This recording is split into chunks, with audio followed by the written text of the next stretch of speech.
हनुमान जी इतने शक्तिशाली थे कि वे रावण के पुत्र का वध कर सकते थे, लंका को जला सकते थे, तो सीता जी को उसी समय लेके क्यों नहीं आए? ये भी जल्दी में है। युद्ध की जरूरत क्यों पड़ी? सही बात है भाई। पहली बात तो हनुमान अद्भुत हैं। किसी भी संगठन में काम करो, किसी नौकरी में काम करो, इस बात का ध्यान रखना कि उसके कारण तुम हो। तुम्हारे कारण तो वो है ही, पर उसके कारण भी तुम हो। मैं देखता हूं लोग मिलते हैं कि I did graduation from Oxford, then I did post graduation from Harvard, then working with government of India.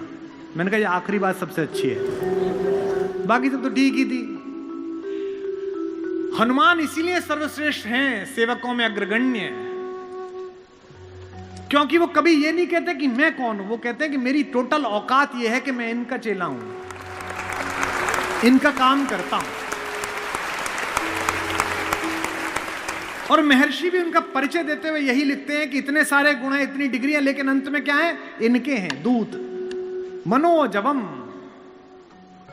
मन की गति से चलते हैं, मारुत तुल्य वेगम, पवन के हिसाब से चलते हैं, जितेंद्रियम, बुद्धिमताम वरिष्ठम, है ना, वानर यूथ मुख्यम, वानरों के यूथ के मुखिया हैं। ये सारी डिग्री है। और आखिर में क्या है? श्री राम दूतम शरणम प्रपद्ये, मैं श्री राम का दूत हूं। जब वो माता सीता से मिलने गए तब भी उन्होंने ये नहीं कहा कि well I am from,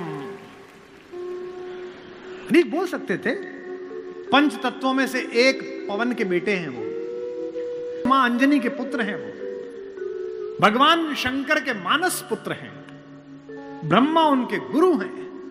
Indra ने वरदान दिया है कि तू पानी में नहीं डूबेगा बचपन में, अग्नि ने वरदान दिया है कि तुझे कोई आग जला नहीं पाएगी। ऐसा अद्भुत तेजस्वी आदमी ये नहीं कह रहा कि मैं ये हूं। क्या अद्भुत पंक्ति गोस्वामी जी ने लिखी है, मेरे अंदर से हिलोर उठती है, आपके अंदर भी उठेगी। एक ही परिचय, मां ने पूछा कि तू कौन है, एक ही लाइन का परिचय, रामदूत में मात जानकी। माता मेरा इतना परिचय है कि मैं राम का दूत हूं, और कसम भी किसी और की नहीं खाई। किसी और की कसम खाएं, मां की पिता की नहीं, क्योंकि राम के यहां काम करते हैं। रामदूत में मात जानकी, सत्य शपथ करुणा निधान की। की कसम, रामदूत में मात जानकी, रामदूत में मात जानकी, सत्य शपथ करुणा निधान की। रामदूत में मात जानकी, सत्य शपथ करुणा निधान की। यह जो विनम्रता है कि मैं कसम भी किनकी खा रहा हूं, राम की खा रहा हूं, यही किसी एम्प्लॉय को अच्छा एम्प्लॉय बनाती है। मेरे पिताजी चाहते थे कि मैं आईएएस बनूं, कलेक्टर बनूं। निम्न मध्यम वर्गीय परिवार का सबसे बड़ा सपना होता है जी, लड़का कलेक्टर हो गया जी। लड़का कलेक्टर छोड़ो, ढंग से इंजीनियर नहीं हुआ, कभी हो गया। और बुरी बात, वो भी 4-5 साल पहले एक दिन मैं घर गया अपने, तो मुझसे बोले भाई हम 1 महीने के लिए भारत भ्रमण पे जा रहे हैं। मैंने कहा जी कहां जा रहे हैं? उज्जैन जाएंगे, ओंकारेश्वर जाएंगे, रामेश्वरम जाएंगे, प्रयाग जाएंगे, इलाहाबाद जाएंगे। तो मैंने कहा जी मुझे बता दीजिए मैं कुछ। नहीं नहीं नहीं, तुम तो बड़े आदमी हो भाई, हवाई जहाज वाले, हम तो मास्टर आदमी हैं, 10-12 मास्टर मिलके जाएंगे। मास्टर मतलब प्रोफेसर्स, रिटायर्ड। मैंने कहा जाएंगे? अरे नहीं नहीं हम चले जाएंगे, कोई जरूरत होगी तो हम तुम्हें फोन कर देंगे। मैंने कहा ठीक है जी। तो मैं उनकी स्टडी में गया, वहां डायरी पे उन्होंने पूरा शेड्यूल लिख रखा था। दिनांक इतने मई, सायं संध्या 5:30 बजे मसूरी एक्सप्रेस से प्रस्थान। मैंने उसकी फोटो खींची 3-4 पेज की, अपने मैनेजर को दी कि यार बाबूजी माताजी जा रहे हैं, जहां जहां अपने लोगों फोन करा देना। वो हर जगह उनको लोग मिल गए, बाबूजी बाबूजी, माताजी माताजी, बाबूजी बाबूजी, जैसे तुम लोग लगे हो अम्मा के पीछे, सब लग गए। तो वो 1 महीने बाद लौट के आए। तो एक दिन मेरा ड्राइवर बोला कि वो बाबूजी पिताजी आपकी बहुत तारीफ कर रहे। मैंने करे नीच, तनख्वाह बढ़वानी है सीधे ही कह ले। हमारा बाप और हमारी तारीफ तो सोते में नहीं करें? बोले नहीं कर रहे थे। मैंने कहा तू झूठ बोल रहा, हो ही नहीं सकता। उन्होंने अद्भुत बात कही है। उन्होंने मेरी मां से कहा कि देखो मैं चाहता था लड़का कलेक्टर बन जाए, कलेक्टर नहीं बना, ये कवि बना, प्रेम बांटता है। कलेक्टर बनता तो जिन जिन जिलों में कलेक्टर रहता, 4 5 6 जिलों में, उन्हीं में इसके परिचित होते, प्रेम करने वाले होते। कवि बना, जिस स्टेशन पे उतरे वहीं प्रेमी लोग मिल गए। इसे प्रेम और कलेक्टरी का अंतर कहते हैं। तो हनुमान को कलेक्टर नहीं बनना, हनुमान को प्रेमी बनना है राम का। ऐसी बड़ी विभूति के संकट हरने का काम मिल जाए तो भी बड़ी बात है। इसलिए सीता से उन्होंने ये नहीं कहा कि मैं वायु का पुत्र हूं, जो इस बच्चे ने पूछा है, साथी ने पूछा है कि उठा के लेके आ सकते थे। नहीं, काम कितना बताया उतना ही। लड़के को देखने वाले आए तो बाप ने कहा कि बढ़ा चढ़ा के बताना। तो लड़का 12वीं पास था। बोले बेटा क्या करिए? बोले एम में।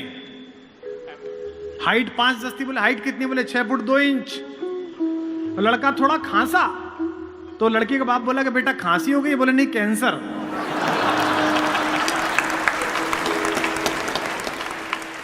बढ़ा चढ़ा के बताना है उनको। हनुमान को बढ़ा चढ़ा के नहीं बताना। मैं पवन का पुत्र हूं, अंजनी का बेटा हूं, बचपन में ही सूरज को खा गया। नहीं नहीं नहीं, एक लाइन का परिचय है। रामदूत में मात जानकी, सत्य शपथ करुणा निधान की। और सीता का भी संकल्प देखिए। हमारी मां का कल मुझे किसी ने लिख के भेजा कि साहब बीता जा रहा है दिन, ना सीता पर बोले ना उर्मिला पर। वो बैठी हैं, ये बात सच है। और इस प्रश्न को पूछने वाले मेरे भाई, जो अगली बात मैं कहना जा रहा हूं उसमें हमारी माओं का सम्मान है। हनुमान की छोड़ो, अगर विश्व से आतंक का पर्याय रावण को मिटाने की योजना ना होती तो हनुमान छोड़ो, अपने यौवन के समय में पोछा लगाते समय उल्टे हाथ से शिव का पिनाक उठा देने वाली भगवती ही रावण का नाश कर देती। हनुमान की आवश्यकता ही नहीं पड़ती।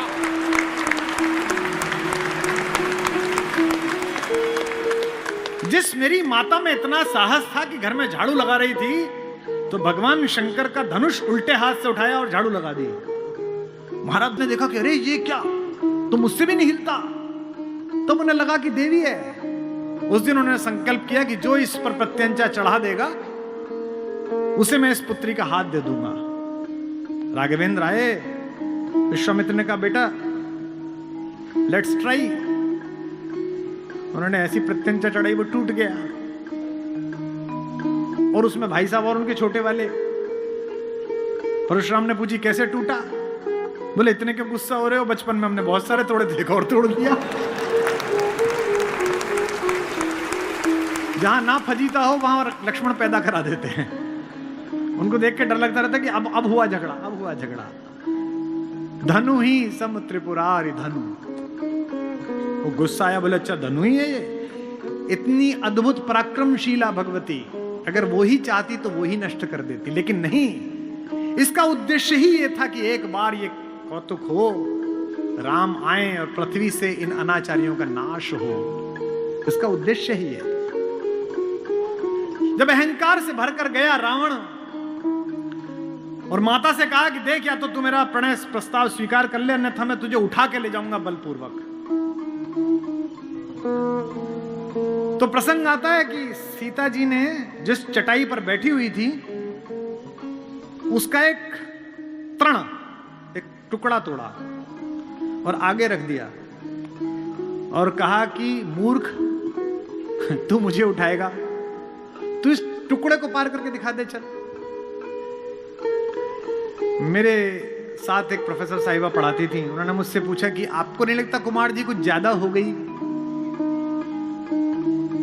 मैंने कहा नहीं। तिनका रख दिया और रावण पार नहीं कर पाया। जो रावण उठा के ले आया वो पार नहीं कर पाया। मैंने कहा नहीं, आपने पढ़ा है ना, तिनके को धरकर तृण धरी ओट कहत वेदेही सुमर अवधपति। क्या धार्मिक जगह इन्हें सब याद है। सुमिर अवधपति परम स्नेही, तिनका रखेगा पार। अब जो बात कह रहा हूं वो शायद आपके मन को छुए। माता सीता ने तिनका रखकर कहा कि पार करके दिखा। वो इसलिए नहीं कहा कि उन्हें ये नहीं पता था कि ये कितना बलशाली है। एक बात आप लोग भूल गए, तिनके को संस्कृत में भूमिज कहते हैं, भूमि से पैदा हुआ। और सीता को संस्कृत में भूमिजा कहते हैं, भूमि से पैदा हुई। एक लड़की अपने पति के साथ भी इतना सुरक्षित अनुभव नहीं करती जितने अपनी भाई के साथ सुरक्षित अनुभव करती है। इसलिए उसने कहा कि ये तृण धरा हुआ है, ये तिनका धरा हुआ है। तृण धरियोट कहत वै देहि, तृण धरियोट कहत वै देहि, सुमरि अवधपति परम स्नेही।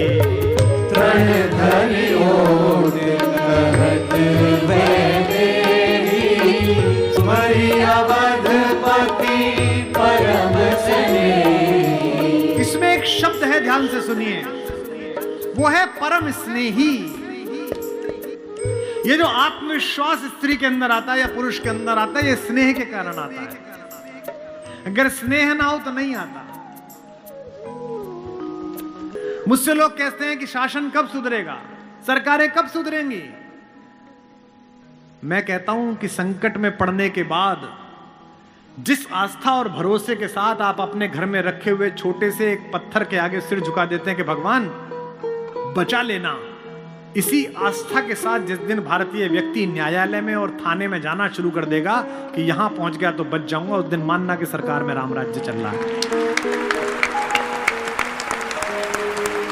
ये असली राम राज्य है। इसलिए क्या कहते हैं, परम स्नेही। तृण धरियोट कहत वै देहि, तृण धरियोट कहत वै देहि, सुमिर अवधपति परम स्नेही। तृण धरियोट कहत वै देहि, सुमरि अवधपति परम स्नेही। और ये याद भी दिलाती है कि मूर्ख, तुझे इतना पता नहीं है कि तू क्या कर रहा है। असमान समझू कहत जान की, असमान समझो कहत जान की, खल सुधि नहीं रघुबीर पान की। असमान समझो कहत जान की, खल सुधि नहीं रघुबीर पान की। अच्छा, क्यों कहती है कि तुझे रघुवीर के बाण की सुध नहीं है? मुझे अचानक स्मरण आ गया, इसलिए कह रहा हूं क्योंकि इससे कुछ समय पहले ही हनुमान आए थे और हनुमान से जो रावण ने पूछा था कि तू कौन है, तो उन्होंने कहा मैं रघुवीर का बाण हूं।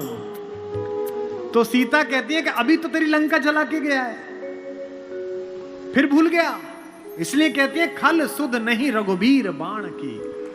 ऐसी सीता